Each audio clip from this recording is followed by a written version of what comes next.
Good morning friends. आज हम देखेंगे हमारे बीए पार्ट फर्स्ट ईयर का फर्स्ट पेपर राजनीतिक विज्ञान की मूल आधार। अपने पिछले वीडियो के अंतर्गत अपन ने देखे थे इनके कई विचार, जिसमें हमने उनका परंपरागत सिद्धांत, इनका आधुनिक सिद्धांत, व्यवहारवाद और उत्तर व्यवहारवाद, इन सारे ही सिद्धांतों की विवेचना की थी। आज हम देखेंगे हमारे इस सिद्धांत की, जिसे हम व्यवहारवाद कहते हैं, इसकी क्या आलोचनाएं हैं। क्योंकि ये व्यवहारवादी सिद्धांत हमारा वैज्ञानिक पद्धति के माध्यम से लिया गया था, लेकिन इसके अंतर्गत अनेक समस्याएं भी हमारे सामने उपस्थित हुई, जिसके कारण हमने इसमें और चेंज करने की प्लानिंग की। तो इस व्यवस्था के अंतर्गत जहां हम कहते हैं कि व्यवहारवाद हमारी व्यवहार की व्यक्ति के व्यवहारों का अध्ययन किया जाता है इसके अंतर्गत, तो इन व्यवहारों के अध्ययन के साथ ही कई विचारकों ने इसकी अनेक आलोचनाएं भी बताई हैं। जैसे यह मानवीय व्यवहार की घोषणा तो करना कठिन है इसमें, क्योंकि मानव के विचार परिवर्तनशील होते हैं, वे एक दूसरे से परिवर्तित होते रहते हैं। जिस प्रकार से हमारी पांचों उंगलियां बराबर नहीं होती, उसी प्रकार से मानव का सारे मस्तिष्क भी बराबर नहीं होते। इसीलिए मानव का ये जो विचार है वह परिवर्तनशील होते हैं, इनकी घोषणा करना कठिन माना जाता है। कई विचारकों का मानना है कि इसके जो घटक है वह समझ तो सकते हैं हम इन्हें, लेकिन इन्हें व्यवहार में या वास्तविकता में इनका प्रयोग करना बहुत ही मुश्किल होता है। साथ ही नीति निर्माण में ये सहायक है, लेकिन इसको पूर्णतः निर्माण में असफल सिद्ध हुए हैं। जैसे हम मौसम विज्ञान की बात करते हैं, इसकी भविष्यवाणियां कभी कभी तो सफल हो जाती हैं, लेकिन कभी कभी असफल भी हो जाती हैं। इसलिए कई विचारकों ने इसे अपर्याप्तता की स्थिति में रखा है। साथ ही इन्होंने पद्धति पर अधिक बल दिया है, जबकि किसी भी व्यवस्था को अपनाने के लिए पद्धति के साथ साथ उसके व्यवहार को भी अपनाना अनिवार्य माना जाता है। क्योंकि एक व्यवहार ही एक ऐसी व्यवस्था है जिसके माध्यम से हम अपने ये सारी नीतियों को क्रियान्वित कर सकते हैं। उदाहरण के तौर पर हमने एक शासक से जब अपेक्षाएं की थी कि वह अपनी नीतियों के अनुसार, नियमों के अनुसार कार्यों को संपन्न करेगा, तो वह एक अराजकता की स्थिति को भी प्राप्त कर सकता है। लेकिन अगर उसे व्यवहारिक स्थिति के अनुसार चलने के लिए हम अगर कहते हैं, तो वह अपनी पूरी व्यवस्था को इंगित कर सकता है। तो फ्रेंड्स, अनेक विद्वानों ने इसकी अनेक आलोचनाएं की हैं, जिसके माध्यम से हम यह मान सकते हैं कि यह हमारा जो व्यवहारवादी विवेचना है, जिसके कारण कि उत्तर व्यवहारवाद की व्यवस्था हमारे सामने आई। तो इसकी जब उत्तर व्यवहारवाद की व्यवस्था हमारे सामने आई, तो इसके लिए जो विचारक है उन्होंने इसको अनेक रूप में बताया कि यह क्यों सही नहीं है। सबसे पहले तो इसका मानवीय व्यवहार की घोषणा करना इसमें कठिन माना गया।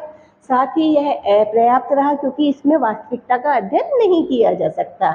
यह नीति निर्माण में सहायता में असफल सिद्ध हुआ है, इसलिए इसे हम पर्याप्त नहीं मानते। इसके कई पहलू व्यक्तिगत हैं और कई वैज्ञानिक हैं। यहाँ तक हम व्यक्तिगत पहलुओं की बात करते हैं, क्योंकि व्यक्ति का मस्तिष्क अनेक है, उसका व्यवहार बदलता रहता है, व्यक्ति बदलते रहते हैं। प्रशासन के अंतर्गत हमारे सारे जो कार्य हैं वह व्यक्ति के द्वारा ही संपन्न किए जाते हैं, और जब उनमें चेंज आ जाता है व्यक्ति से व्यक्ति के अंतर्गत, तो विचारों में भी चेंज आ सकता है।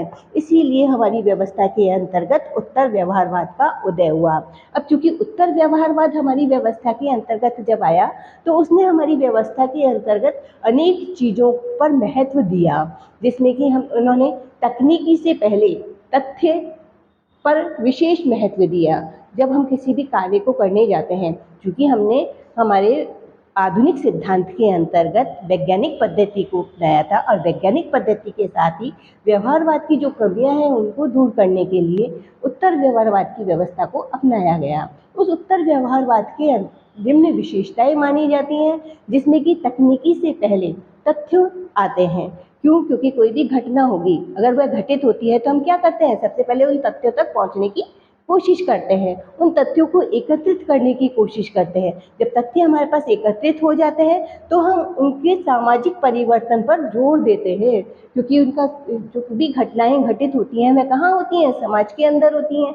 इसीलिए समाज में होने वाली घटनाओं पर जोर देकर इन्होंने अपनी व्यवस्था को आगे बढ़ाने की कोशिश की।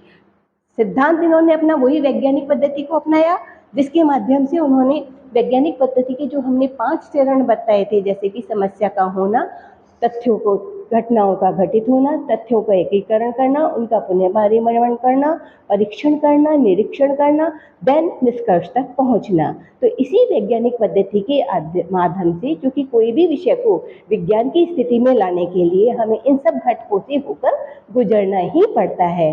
तो जहाँ हम उत्तर व्यवहारवाद की बात करते हैं, उत्तर व्यवहारवाद के अंतर्गत, चूंकि यह हमारी व्यवस्था व्यवहारवाद की आलोचना से उत्पन्न हुई है, इसलिए उत्तर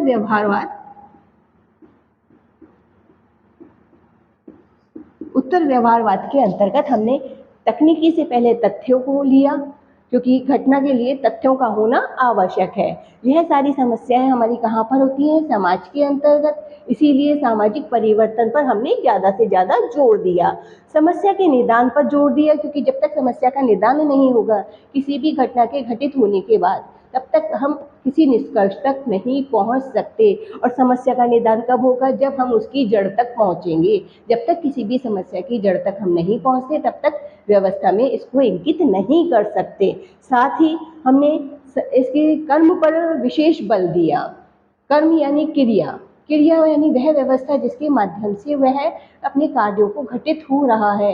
उदाहरण के तौर पर अगर कोई रोड दुर्घटना होती है तो उसके पीछे भी कोई ना कोई कारण होता है, या तो कोई बारिश आ रही होती है, या कोई इस तरीके की स्थिति, या कोई व्यक्ति शराब पी के चला रहा होता है। अनेक कारण है जिसके कारण ये घटना घटित होती है। तो सबसे पहले हमारा मेन आधार क्या रहता है? उस घटना होने पर घटना स्थल पर पहुंच के उस कर्म को देखना, उस कार्य को देखना जिसके द्वारा ये घटना घटित हुई है।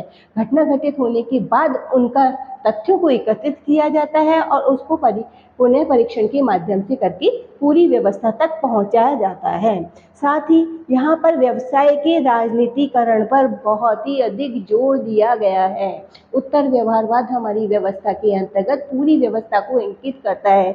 जिस तरह से हमारे परंपरागत सिद्धांत के अंतर्गत हमने व्यक्ति का अध्ययन, सरकार का अध्ययन और राज्य के अध्ययन के पहलुओं पर जोर दिया, क्योंकि हमारी पूरी व्यवस्था इन तीनों ही अध्ययनों पर निर्धारित की गई है। इसीलिए फ्रेंड्स, हमारी इस व्यवस्था के अंतर्गत हमने जो वैज्ञानिक आधुनिक व्यवस्था तक आते आते वैज्ञानिक पद्धति को अपनाया, उसी का ही विस्तृत रूप हमारे व्यवहारवाद के अंदर आया, क्योंकि व्यवहारवाद व्यवहार में करने वाली क्रियाओं के माध्यम से समस्या के निदान तक पहुंचने की कोशिश करता है। तो हमारी व्यवस्था के अंतर्गत ये सारे कार्य किस पर जोड़ दिए गए? व्यवहारवादी प्रक्रिया के अंतर्गत। अब चूंकि इसके में भी अनेक कमियां थी, इसके कारण हमारी व्यवस्था में उत्तर व्यवहारवादी व्यवस्था का अवलोकन किया जाने लगा। इन चारों ही व्यवस्था में, जिसे हम परंपरागत सिद्धांत के नाम से जानते हैं, क्योंकि हमारे एग्जाम में हमारा क्वेश्चन इंडिविजुअल भी आ सकता है और कंबाइंड भी आ सकता है, क्योंकि सारी व्यवस्था हमारे एक दूसरे से कनेक्टेड है। परंपरागत सिद्धांत हमारी प्राचीन व्यवस्था को इंगित करता है, वहीं हमारा आधुनिक सिद्धांत वैज्ञानिकता को करता है। वहीं हमारा व्यवहारवाद उस आधुनिक व्यवस्था के अंतर्गत जो समस्याएं रहीं उनको सुधार करने के लिए रहा था, और उसका भी मूल रूप हमारे उत्तर व्यवहारवाद के अंतर्गत आ जाता है। यानी हमारी पूरी व्यवस्था कहाँ पर आकर निर्धारित होती है? उत्तर व्यवहारवादी व्यवस्था के ऊपर, जिसमें हमारी तकनीकी पर अधिक जोर दिया गया, समस्याओं के निदान पर अधिक जोर दिया गया। समस्या के निदान के साथ साथ चूंकि सारी समस्याएं निर्धारित होती हैं समाज पर, और समाज का निर्माण करता है व्यक्ति, तो व्यक्ति पर सबसे प्रमुख योगदान दिया गया। व्यक्ति कैसा हो, शासक कैसा हो, व्यवस्था कैसी हो, तभी वह इन सारी चीज़ों को फॉलो कर सकता है। तो फ्रेंड्स, इस तरीके से अपना बीए पार्ट फर्स्ट ईयर का फर्स्ट टॉपिक, जिसके अंतर्गत हम परंपरागत सिद्धांत, आधुनिक सिद्धांत, व्यवहारवाद और उत्तर व्यवहारवाद को लेते हैं, आज यहाँ समाप्त होता है। Thank you so much. हाँ फ्रेंड्स, अगर आपने मेरे चैनल को सब्सक्राइब नहीं किया है तो प्लीज़ सब्सक्राइब कीजिए। अगर पसंद आए तो लाइक कीजिए, शेयर कीजिए। Thank you.